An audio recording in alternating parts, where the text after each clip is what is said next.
but make extra effort, especially in the mornings before these big events, these lunches and stuff, because very often they're not a big breakfast event, right? So you've got the morning to yourself. Spend it hydrating. Get your urine nice and clear before you go into these events. And alcohol has dehydrated you as well. Yes. So it's the perfect storm. So hydrate. Hydrate's probably, of all these things, one of the best ones you could do throughout this whole thing. Second one in pre-meal you can do is to consume some kind of protein serving. Often quite a light serving of protein, but just something small that you can digest quite quickly. Probably, within an hour of the event. I often go for a protein shake with a bit of light milk in there, and that is just because I know that the most important macronutrient to any day is protein, right? And even if I'm going into a feast with lots of meats and lots of protein available anyway, it's just good because I'm satiating my hunger signals going into it, so I'm not starving and I'm not... Because the problem is if you go into it really hungry, right, you look at all the food and you think, I'm just going to pile on as much food as possible. Where if you go in just a little bit hungry but, quite satisfied, you put reasonable amounts of food on your plate. And quite often if you're like me or if you work out, whatever's on your plate, you finish, right? So what goes on that plate often is going to get consumed. So that's why you have to be careful with what goes on there initially. And the thing you can do to make sure that amount is reasonable is to have a little bit of food in your stomach before. And I just think keep it really simple, have a bit of protein. You might have some leftover meat that you want to reheat, maybe eat a couple of, kebab skewers or something, or have a couple pieces of chicken. Typically, any just lean protein is your best bet. Yeah. And so I typically go for a protein shake with a bit of light milk in there. The fats from the milk keeps me a little bit more satiated. I get, 30, 40 grams of protein straight away. And I go into it going, cool, I've had that good dose of protein. My protein numbers are up. I'm not starving. I'm feeling quite good. I'm not ravenous. And, I've hydrated in some ways as well with the liquid. So for me, that's usually a really good solution going into it. So having that little serving of protein can be really helpful. And then the third thing and the last thing that you can do pre-workout, which we've all fallen for before, is there's a huge feed coming up and I'm going to do a massive workout before and then I'm not going to eat going into the meal. That can be good sometimes, but I don't like it because if you go into, there's nothing wrong with doing a big workout, but to then do a big workout and then not eat until you get there, you basically put yourself in this state where you have no choice but to kind of eat fast. And that's when it's really dangerous, is because you're so hungry and you're so depleted from the workout. Not only are you eating a lot of food, but you're trying to eat it very quickly, I often find, because you're so hungry. Yeah, definitely, yeah. And that is not good. The strategy is just, you may think, I normally eat a lot, so I'll eat less going into it, but that usually backfires. Yeah. Because all these things you do that just make you so hungry just means you overeat way more when you get there. Yeah. Whereas if you just got there normal, you would just eat more of a normal amount. Yeah, and I'm not saying don't work out. I think working out before a meal is good, but have something in between that. Break your fast before you go into that huge meal. Because that's probably what I'll do. I'll probably do a little workout in the mornings before these big feasts, just to kind of feel better about myself. Not like a total pig. Not an absolute pig, just a small one. A muscly pig. It's a jacked, lean pig that no one wants to eat. You're a pig. I'm a shredded pig. I'm not a round pink pig. I'm a boar. Okay, intra. So during the meal. During the meal. Now, this first one, it may not actually work for you, but if you can, it's actually a really good strategy. And this is a John Barati strategy, and this is to use smaller plates. So if you take the same amount of food and you put it on a large plate versus a very small plate, on a small plate, it's going to look like, wow, this plate's too full. I should probably take a bit off. Or wow, this plate's definitely full enough. On a very big plate, it's it's heaps of room on this plate. I should probably fill it up. It looks a bit silly. So if you can go for, if there's an option between a full dinner plate and a salad plate, get yourself a small salad plate. It's also just how many times you're going to get up. Yeah. How many times you're going to go up and get more food. If you get a plate half the size, you're not going to get up double as many times. No. You get up 1.5 as many times, right? Yeah. So it really works. It does work. And you've seen those studies where you've seen that study where they do the never-ending bowl of soup. No. They'll have people come in, they're like, just eat till you're full. Okay. And they'll have a soup bowl and it's got food and calories in it, but it's attached underneath the table. So it never goes down. Oh. So you're just sitting there eating and it's just slowly rising. It just never changes. You're just eating and people don't notice though. You're just kind of going and they show people eat 4 bowls of soup. Before, and they're like, man, I'm stuffed. Is something up with this bowl? I can't get to the bottom. And they'll do controls where the people just get to the bottom. Would you like more? They're like, no, I'm fine. So you Yeah, would because have had completed. they complete, they get to the bottom, they go, no, I'm happy, I don't want a second one. But then you give them the same person with a never-ending bowl, they'll eat like 4 bowls before they twig. Like, think about, of the last 100 meals that you ate, how many of those did you not finish? Like, you finished Nearly everyone I finished. all of them, right? Yeah. Whatever's there, you conquer that shit. You know what I mean? So, like, if you're going to put it on there, it's very likely going to get eaten. You know? Do you reckon that goes back to like when we were like full savages eating animals? Like, did you finish the animal? Because it could still be alive. It'll come back and get revenge. I don't know about it being alive. I just think it was like, all right, we spent a lot of effort hunting this thing. No, but like, I mean, to send a message to the other animals, like, we are fucking savages. Like, we've eaten one of you. I don't know if they're all watching. But I do think that, I think there's an element of, yeah, like we obviously came from generations of people like our family lineage. They didn't have a lot of access to food, right? And so things were scarce. So you eat the whole animal. You build this culture around, hey, finish what's here, because there wasn't always a full plate. But now there's always a full plate. And so you're used to finishing it when you shouldn't always finish it. So the culture is, and obviously in the Western world, food scarcity and availability has shifted dramatically. So we just have to be, cognizant about this stuff and be aware when you're eating. So the next thing that you can have or that you can do, right? So now you're creating the plate. Very often, if you've got a menu at a restaurant or you've got a lot of options on the table for a feast, what you should do is try and put on your plate as much protein as possible.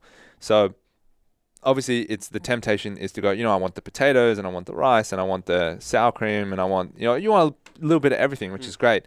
Have a little bit of everything, but make the plate 60% protein and fit everything else into the 40%. Rather than make the plate 30% protein and fit everything else in, if you have more protein in there, one, is the most important macro, which is really good. But two, it's also going to just fill you up faster. And you're not going to have that contrast where you go back and forth so much, which we'll get to in a sec, which allows you to overeat. But if you just make the majority of your plate protein, it's going to be better overall. Yeah, it's like, how do people get fat? They have pizzas. Yeah. Stuff like that, right? Pastas, but it's just low protein. Low protein, yeah. So high protein is important. The next one, which is one that I'm not sure exactly where we picked it up from, but it was a really good one that I learned. I honestly think it was like maybe a grandparent or something. And they're like, oh, you know what the French do is they make it a rule. It's like between every single mouthful, you got to put your cutlery down, which is something you have no awareness around until you actually try and do it. And you realize from the moment you pick up your cutlery, sometimes you don't put it down. What that means until the plate is empty. Yeah. What that means is as you're eating and you're finishing the mouthful you currently have, you're creating the next mouthful. Whereas if the cutlery is down, what ends up happening, your hands are under the table, because obviously all those behaviors are subconscious. You're then engaging in another behavior, which might be like, oh, hey, tell me about that thing. You start talking and then you realize, oh, I haven't picked my I'll pick my cutlery up again to eat the next serving. It's like you have to consciously go through that process again to eat the next serving. And it just slows down your mealtime, because what you want to try and get to is the 20-minute mark. You want to try and get to the 20-minute mark. So your brain can go, okay, cool, we're full, we're satiated, or like, hey, we can eat a little bit more. But from there, you've got a lot more control. Anytime under that 20 minutes, 20, 30 minutes, you can stuff yourself and not even feel it. And that's the danger zone. So putting the cutlery down, super important. Next one, don't mix sweet and savory. This comes from palate fatigue, which is basically just, separate to just getting full. You also just get tired of the thing you're eating. So very often you have this where you're just eating like all savory foods.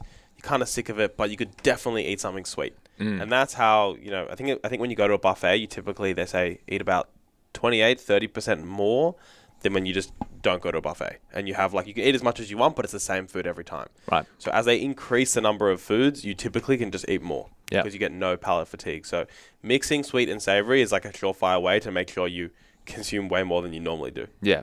Yeah. Which obviously, you're like, well, but I want to have dessert and this and that. Yeah. If you will have dessert. I'm not saying you don't have dessert, but just know that, when you're mixing a lot of the different flavors and textures and stuff like that, that's when you can overeat a lot more, which is why I said do 60% of your plate protein, because if you've got 30% protein, then you got 30% potatoes, and you got 30% rice and beans and sauces and that. So you can smash way more of that than you can if it's like, oh, it's a lot of protein to get through. You know what I mean? It slows you down a lot more. I remember when we did the 10,000 calorie challenge, this is exactly the strategy we had. I still remember I picked up 2 Magnums. There's the liter ones, right? So each one was 1,100 calories. Yeah. And I remember smashing through the first one, and I was like 7,000 calories deep at this stage. I'm like straight into the second feel one. s- I And I feel remember sick just thinking. starting the second one and just, I had a spoonful. And you know, you get that feeling where you're like, stop. Like, you cannot eat Stop. another spoonful. Like, I'm going to throw up in Stop. the car. And I just could not have another spoonful. I put it down. And then about half an hour later, we went for a burger. And I remember the food, like the burger and chips comes out. And I'm looking at it, I'm like, man, I'm hungry. Like, this looks delicious. Deeply And I can just get satisfying. straight into it. Yeah, yeah. Which is crazy. Yeah, it's I was crazy. about to vomit. Yeah, it is crazy. No, honestly, it's crazy. Palate fatigue is real. Yeah, absolutely. So next one, number 8 is still in the intra, is you can have a glass of sparkling water with you. Now, we definitely don't encourage people, or we definitely don't condone people to drink water to help wash their food down. That's a bad strategy. You need to chew your food completely before. Not a lot of people get in the habit of, they start chewing their food, it's 50% chewed, and then they start drinking water and it washes their food down. But in between mouthfuls, what you can do is have a couple sips of sparkling water, and the bubbles, obviously from the water as well, help you feel more full, which I've noticed as well, which is why a lot of people like sparkling water. Besides just the taste, it does make you not overeat as much. So that's definitely a simple, easy strategy, is to have a bit of sparkling water with your meal. And then the last one, just a general point, is really kind of intra and post, is eat to 80% full. Now, there is a tendency at these holiday things to eat till you're like bursting at the seams. 160% full. But the 80% full, I think the best way to categorize this would be you hit the 20-minute mark, you put the cutlery down, and you think to yourself, I am satisfied, but I could eat a little bit more. And in fact, I could probably push to eat quite a bit more, but I'm just going to leave it here and leave it satisfied. It's not hungry. So if you finish and you're like, I'm actually still quite hungry, you're not at 80%. But it's actually like, okay, I could leave it here. I don't feel hungry anymore, but there is room to eat a bit more. That's where you need to stop. Yeah, that's 80% full. There's a Japanese saying where this comes from, which is hara hachi bun mi. That's what they say. And it's eat until you are 8 parts out of 10 full. And they have Hari hachi bun mi. they have the lowest rates of illness from heart disease, cancer, and stroke, and the longest life expectancy. Yeah. And I think that, on that, it's like you actually do this all the time effortlessly at many meals in your day. So when you have lunch, I think a lot of people are like, I just like eat till I'm 8 out of 10 full. Yeah. Because you Gotta kind of get back to know, work. I don't want to like come back like stuffed. And you might do the same with breakfast right? Even, all the time. Most people don't do it. But then it's something about the special meals where you're like, bro, I can't stop at 80, like I'm going to 110. Yeah. It's just that environment, right? But the truth is with the 80s, like the last 20% you barely enjoy, and you feel so much better in 20 minutes. And usually if you just wait 20 minutes, you have no desire to go back and eat again. Yeah. That's the key. If Yes. you're still hungry to go back, you probably were actually still hungry. Yeah. It's if you stop at 80%, like you may feel like eating a bit more, but rest assured in half an hour, you will not think about it. Right. Yeah, exactly. Okay. And then final one, which is our only one that we've got in the post category, is something that came up recently with Dom D'Agostino, I'm pretty sure. Yeah. He said to go for there's research now showing that even a 5-minute walk post meal can increase longevity in just all human beings. So the best thing you can do after any size meal is get on your feet. It doesn't have to be a strenuous walk. It doesn't have to be a hard walk. But It's not meant to be a hard walk. Yeah, but just move around. The longer the better. But if you can just clock up 5 minutes, I've started pacing around my dinner table after meals if they're too big sometimes. You probably feel like you need to do it less if you didn't eat as much. If you ticked all these boxes, you probably don't feel as stuffed. But if you do get to that point where you're stuffed, don't sit on the couch. Don't get horizontal because you'll just pass out into a food coma. Get on your feet, start moving around, start walking around, and you'll feel a lot better. Yeah, really, you may think like rest and digest, but it's not the ideal to lie down horizontal and digest a meal. Even sitting down, your body does like that low, slow movement. Yeah. So there it is. 10 tips to not overeat on the holidays. Guys, you got 3 pre-hydrate, a protein serving, don't do a big workout, and fast into the meal. Intra, you got small plates, 60% serving size protein on the plate. Put your cutlery down between mouthfuls. Don't mix the sweet and savory and all the different flavors and sensations as much. Do drink sparkling water between mouthfuls, and then eat until 80% full, and then post-workout final one is go for a walk, light walk after your meal. So if you follow those things, very unlikely you're going to be that person. If you gain 3 or 4 kilos, tell us, because we've got bad advice clearly. But as always, guys, we definitely appreciate you guys tuning in and we'll speak to you all next week.